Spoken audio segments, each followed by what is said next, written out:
Hello and नमस्कार दोस्तों। तो कैसे हैं आप सभी। उम्मीद है सभी अच्छे होंगे और अपनी अच्छे तरीके से पढ़ाई को कर रहे होंगे। तो जैसा कि आपको पता ही है, RRB group D, RRB NTPC और आरपीएफ की वैकेंसीज़ की एग्ज़ाम होने वाले हैं। तो उसी को प्रतिबिंब यानी कि दर्पण और लेंस, अवतल दर्पण हो चाहे अवतल दर्पण हो, कैसा किसका क्या बनता है, तो उसी के सारे क्वेश्चन लिए हैं मैंने। तो चलिए मैं अपनी क्लास को शुरू करता हूँ। तो आप देख सकते हैं, सबसे पहले पढ़ते हैं हम अवतल दर्पण को। अवतल अवतल दर्पण सबसे पहले हम पढ़ते हैं। तो वस्तु की स्थिति, अगर कोई वस्तु अनंत पर रखी है तो उसका प्रतिबिंब फोकस पर बनेगा और प्रतिबिंब का आकार जो होगा वो बहुत छोटा होगा और प्रतिबिंब की प्रकृति होगी वो उल्टी तथा वास्तविक होगी, है ना। आप ये देख सकते हैं, वस्तु की स्थिति है अनंत पर तो प्रतिबिंब बनेगा फोकस पर। ये बात हो रही है हमारी किसकी, ये हो रही है अवतल दर्पण की, है ना।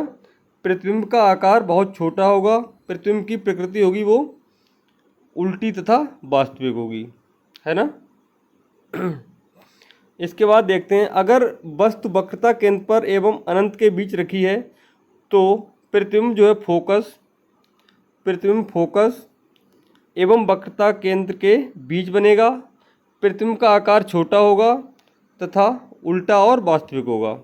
इसके बाद देखते हैं, वक्रता केंद्र पर अगर वस्तु रखेंगे तो वस्तु का प्रतिबिंब बनेगा वक्रता केंद्र पर। अगर वस्तु वक्रता केंद्र पर होगी तो प्रतिबिंब भी वक्रता केंद्र पर ही बनेगा। प्रतिबिंब का आकार कैसा होगा, समान आकार का होगा। कैसा होगा, ये समान आकार का होगा, है ना।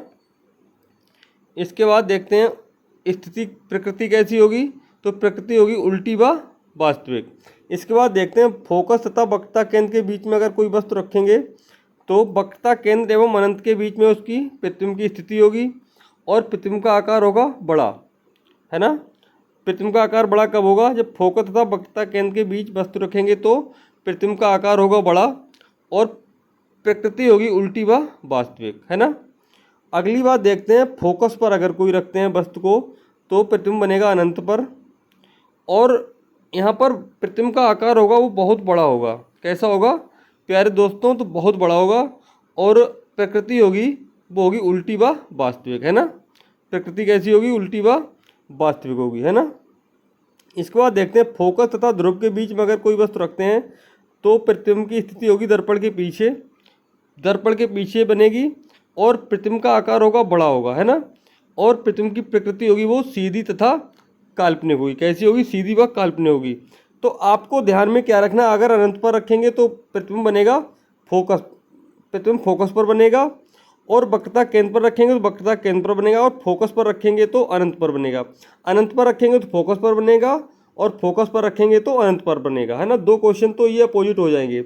अगर अनंत पर रखते हैं तो प्रतिबिंब की स्थिति होगी फोकस पर और फोकस पर रखेंगे तो प्रतिबिंब की स्थिति होगी वो अनंत पर होगी, ये ध्यान रखना, है ना। और जब अनंत पर होगी तो प्रतिबिंब बहुत बड़ा बनेगा, ठीक है। उल्टा व वास्तविक तो हमेशा ही बनेगा। इसके बाद फोकस तथा ध्रुव के बीच जब रखेंगे वस्तु तो दर्पण के पीछे प्रतिबिंब बनेगा, है ना। इसके बाद आकृति कैसी होगी, मतलब आकार क्या होगा, बड़ा होगा, है ना। आकार बड़ा होगा तथा सीधा व काल्पनिक होगा। इसके बाद बात करते हैं हम किसकी, तो इसके बाद बात करते हैं अवतल दर्पण से बने प्रतिबिंब की। तो अवतल दर्पण से बने प्रतिबिंब के बारे में जान लेते हैं हम। अवतल दर्पण से बने प्रतिबिंब, अगर वस्तु को अनंत पर रखेंगे तो प्रतिबिंब की स्थिति कैसी होगी, वो फोकस पर होगी, ठीक है। अगर वस्तु अनंत पर रखेंगे तो प्रतिबिंब की स्थिति फोकस पर होगी। प्रतिबिंब का आकार बहुत छोटा होगा, सीधा तथा काल्पनिक होगा, ठीक है। इसके बाद ध्रुव तथा अनंत के बीच में रखेंगे तो दर्पण के पीछे बनेगा। भाई प्रतिबिंब कहाँ बनेगा, दर्पण के पीछे बनेगा। कितना कैसा बनेगा, आकार क्या होगा उसका, छोटा होगा और सीधा तथा काल्पनिक होगा। अगर हम यहीं पर बात करें उत्तल लेंस की, चलिए उत्तल लेंस के बारे में बात कर लेते हैं। अब हम उत्तल लेंस, है ना। जब उत्तल लेंस के बारे में बात करते हैं तो वस्तु की स्थिति जब अनंत पर होगी तो प्रतिबिंब की स्थिति कहाँ होगी, दूसरी ओर फोकस पर होगी। प्रतिबिंब का आकार कैसा होगा, बहुत छोटा होगा, उल्टा व वास्तविक होगा। इसके बाद वक्रता केंद्र तथा अनंत के बीच में जब वस्तु रखी जाएगी तो दूसरी ओर लेंस तथा वक्रता केंद्र के बीच बनेगा प्रतिबिंब, है ना। कैसा बनेगा? छोटा बनेगा, उल्टा व वास्तविक बनेगा। इसके बाद देखते हैं वक्रता केंद्र पर। जब वक्रता केंद्र पर वस्तु रखी जाएगी तो दूसरी ओर वक्रता केंद्र पर बनेगा, जैसा कि हम अवतल दर्पण में पढ़ के आए हैं।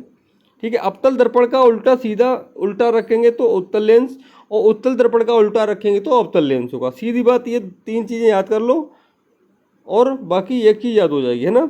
जब वक्रता केंद्र पर वस्तु रखेंगे तो दूसरी ओर वक्रता केंद्र पर प्रतिबिंब बनेगा। बनेगा कैसा? जब वक्रता केंद्र पर हमेशा वस्तु के बराबर ही प्रतिबिंब बनेगा, तो प्रतिबिंब बनेगा वस्तु के बराबर। कैसा बनेगा? उल्टा तथा वास्तविक बनेगा। वक्रता केंद्र तथा फोकस के बीच जब वस्तु रखी जाएगी तो दूसरी ओर अनंत और वक्रता केंद्र के बीच बनेगा, है ना। जब वक्रता केंद्र तथा फोकस के बीच कोई वस्तु रखेंगे तो दूसरी ओर अनंत और वक्रता केंद्र के बीच प्रतिबिंब बनेगा। कैसा बनेगा? बड़ा बनेगा, बड़ा बनेगा। इसके बाद उल्टा व वास्तविक बनेगा। जब फोकस तथा लेंस के बीच वस्तु रखी जाएगी, कहाँ रखी जाएगी? फोकस तथा लेंस के बीच। जब हम फोकस तथा लेंस के बीच में कोई वस्तु रखेंगे तो प्रतिबिंब बनेगा वस्तु की ओर। कहाँ बनेगा?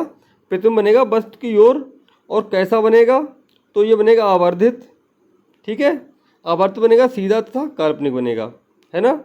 अब इसी के आधार पर अगर हम जैसे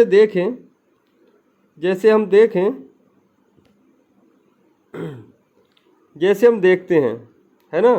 अगर अवतल दर्पण का उल्टा देखेंगे तो उत्तल लेंस होगा, और उत्तल दर्पण का उल्टा देखेंगे तो वो अवतल लेंस होगा। आपको ये बातें ध्यान रखनी होंगी, है ना। अगर आपको वीडियो अच्छी लगी है तो वीडियो को लाइक करें, चैनल पर नए हैं तो चैनल को सब्सक्राइब करें। मिलते हैं नेक्स्ट क्लास के साथ, तब तक के लिए मस्त रहिए, खुश रहिए। और आपको किस टॉपिक पर वीडियो चाहिए वो आप बता सकते हैं, और मैं छोटे छोटे टॉपिक ऐसे उठाता रहूँगा और आपको क्विज कराऊँगा। 2-1 दिन में स्टार्ट कर दूँगा, ठीक है।